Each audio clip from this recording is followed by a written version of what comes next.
I have to give credit to a woman whose name I don't know and whose face I can barely remember, who taught a snotty-nosed little kid in Sunday school, Jesus loves me, this I know. Wow. And that's what came to me in that horrible, hellish place of darkness and torment, was that memory. But more importantly, it came to me that when I was a little boy, I was convinced that that was true, that there was this really cool guy named Jesus who did love me. Imagine this. You're at the brink of despair, facing a situation that seems insurmountable. The darkness is closing in, and you feel utterly alone. But what if someone incredibly powerful and loving, reached out to you in your darkest hour? Someone who would go to unimaginable lengths to save you? Jesus said, "I've told you these things so that my joy would be in you and your joy will overflow." John 15, verse 11. He wants nothing more than for you to experience the fullness of his love and joy. Let's listen to this incredible testimony. It's a story of hope, redemption, and the unwavering love of a Savior who will go to any lengths to rescue his children. I was a 38-year-old college professor, and I taught art, and I had taken a group of students and my wife, and we had gone around Europe, and we had just done a 3-week tour, and this was the next to the last day. And we were in Paris, and at 11 o'clock in the morning I had a perforation of my stomach. When this happened, the pain was the most acute pain I'd ever experienced in my life, and it just dropped me right down to the ground. And so I'm twisting and kicking and moaning and screaming and yelling around on the floor. And my wife called the desk, and they called an emergency service. A doctor came, and he called an ambulance because he knew what was wrong. And they took me about 8 miles across town to the public hospital, to the General Hospital of Paris, where I was taken into emergency, examined by 2 more doctors who knew exactly what was wrong with me, and then they took me away to the surgery hospital, which was a couple blocks away. And I was parked there because there wasn't any surgeon available to do the surgery. And so there I lay for 8 to 10 hours in that hospital with no medication, no examination, no attention whatsoever, awaiting a surgeon to come. And it's now 8:30 at night. Nurse came in and said that they were very sorry they weren't able to get a doctor for me and they'd get one the next day. Well, when she said that, I knew that it was over for me. I knew that I was dead. The only thing that was keeping me alive was I didn't want to die. I was scared to death of dying because as far as I knew, I was an atheist, non-believer, person who lived for the gratification they could get out of the moment. And like dying to me was like the worst. I mean, next to the pain, dying was the worst thing that could happen to you because it's the end of life and there was no more. There wasn't anything else. But when she said that, the idea of trying to exist for another minute, another hour in this pain, it wasn't worth it anymore. And I went unconscious. I probably was unconscious for a very short while, a few minutes probably. And I was conscious again, and I looked, opened my eyes and looked, and I was standing up next to my bed. And I knew exactly where I was and what the situation was. I mean, there was no confusion in my mind. I felt more alive, more real than I've ever felt in my life. You know, people ask me, you know, were you a ghost? I was just the opposite.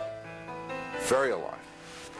As I'm looking around the room, I see that there's, underneath the sheet on the bed, there's something under the sheet, a body. And so I bent over the bed, the head was turned away from me, and I looked at the face, and it looked like me. But that wasn't possible because I was standing there, I'm alive, I'm great, you know.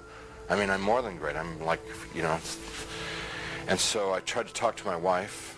Can't you hear me? And can't you hear me? You know, she couldn't hear me or see me. That's not me.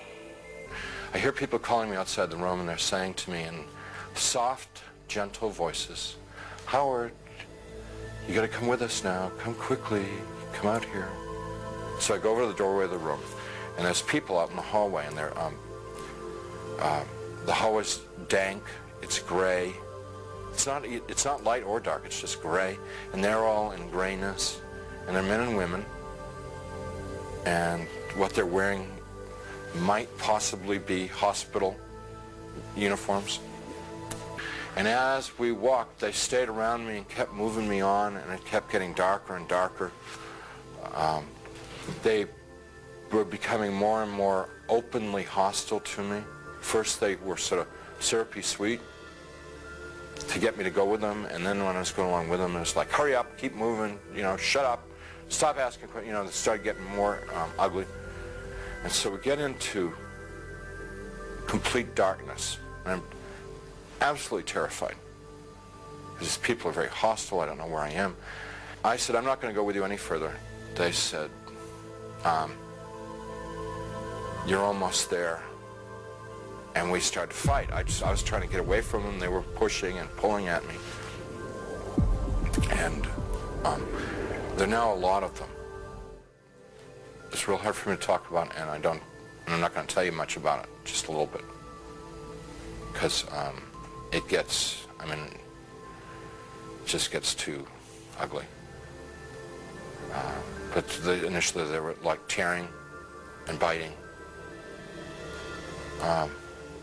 Tearing with their fingernails, scratching, gouging, ripping, and then biting. Trying to defend myself, trying to fight them off, trying to get away from them, but it's like being in a beehive, just hundreds of them all over me. And I eventually was just laying on the ground there, all ripped up, pain everywhere, inside, outside. And even harder to bear than the physical pain was the emotional pain of what had just happened to me. The utter degradation. I heard my voice. It wasn't somebody else's voice. It wasn't the voice of God or anything. It was my voice. And I heard it speak, but I didn't speak it. So whether it's the voice of my conscience or I don't know what it was. It was just, but I distinctly heard my voice say, pray to God. And so I thought to myself, I don't believe in God. Pray to God. So I called out into the darkness, Jesus, please save me. Please, save me. And he came. He came. At first there was a tiny little speck of light in the darkness, and it very rapidly got bright. And the light became so bright that if it were in this world, it would have consumed me. It just would have fried me to a crisp. But it wasn't at all hot or dangerous there.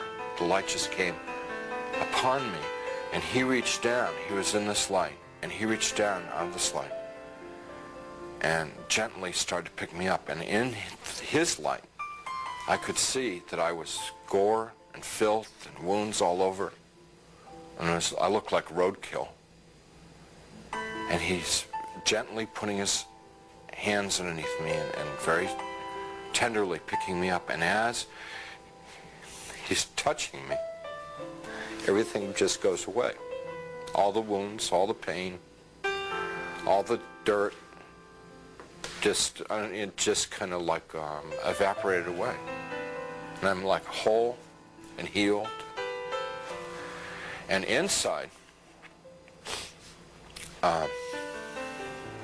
just filled with his love, which I wish I could be more articulate about. It's so frustrating not being able to tell people about it because, you know, it's the best thing that ever happened to me in my life. I mean, it's like it's the everything. You know, it's the all of life is to know that love. And, you know, I get to it and I just can't describe it. I can't convey it to you. And he's carrying me out of there. Up we just go. Out. Gone. And we're moving towards a world of light, and we stopped. We weren't in hell, we weren't in heaven. We were in between. And we stopped, and we began to converse, and he was talking and telling me things, and he brought over some angels, and we went over my life from beginning to end. What they were trying to convey to me, in a nutshell, was my whole purpose of my existence had been to love God, love my neighbor as myself. That's why I had been created. That's what I was in this world to do and to learn. And I had failed. They told me that I had to come back to this world. And I got real upset because I wanted to go to heaven.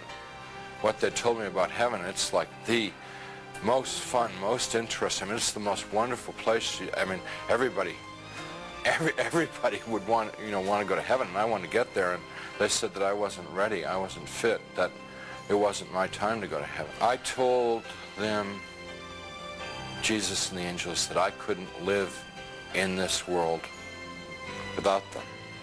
So they said, if I prayed and confessed my sins to God,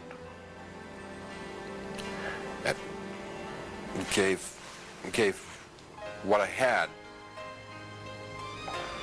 and what they meant by what I had was gave my worries, my cares, my hopes, my dreams, just gave it all up to God. That there would be times when they would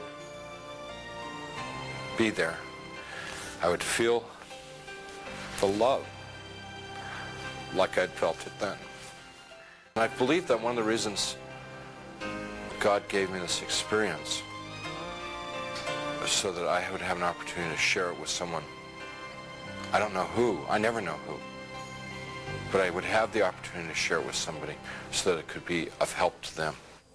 You can feel Jesus' presence with you like today, in this place, in this time. Dawn and I know we're going to heaven. And there is nothing in the world, no power that can stop that from happening.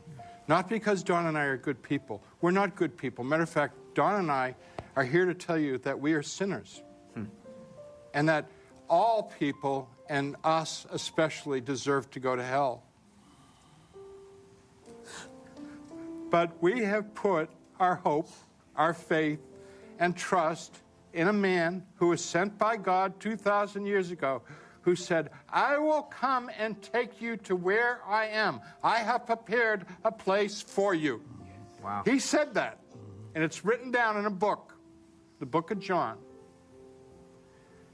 He will come because he loves us, and he knows our faults, and he knows we're not worthy, and he knows you're not worthy, and he will take you there. And he has paid the price of all the rotten stuff we've done. Wow. All the bad things he's done, it's covered because he's a just God.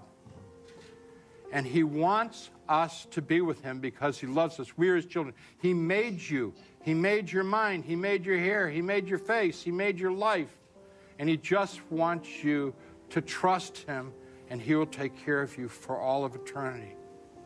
Sometimes it can be easy to paint a picture of God as a distant, uncaring figure who is quick to judge and condemn. But the truth is far different.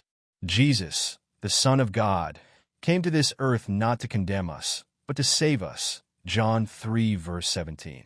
As we heard in this powerful testimony, Jesus descended into the depths of darkness to rescue a man who was lost and hopeless. He didn't hesitate to confront the forces of evil and claim his beloved child.